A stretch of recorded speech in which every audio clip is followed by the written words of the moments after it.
Алло? Дია გამარჯობა. დეკრიმინალიზაციაზე იცი არის მაკანო პროექტი არის გოგასი ხაჩიძის და პირდაპირ იმას ვკითხავ მაშინ. გადავწყვეტილი 60%-ია. ხო დაინტერესებდა რატო გაჩერდა ეს დეკრიმინალიზაციის ამბავი. იცი რა მე მაგას მართლა გირეკავენ თუ შენი გონა. ასე მართლა მირეკავენ. დამალაგებული. ალო.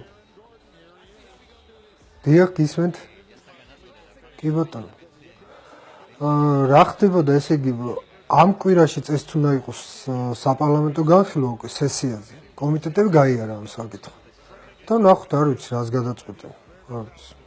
ზუსტად დანამდვილებით ვერ გეტყვით სხვადასხვა პოზიციები. ჩვენ ვითხოვთ ძალიან კონკრეტულ ამას კამპროექტით, რომ ანუ მარიხუანას მოხმარება არ იყოს კრიმინალი.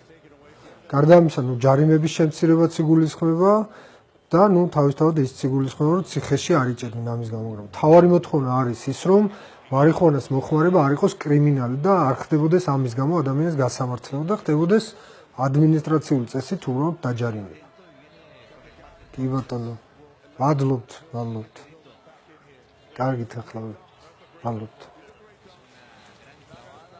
გაიგით ხო? კარგი, დიდი მადლობა. არა, რასაკვირველია შეწუხეთ. მადლობა.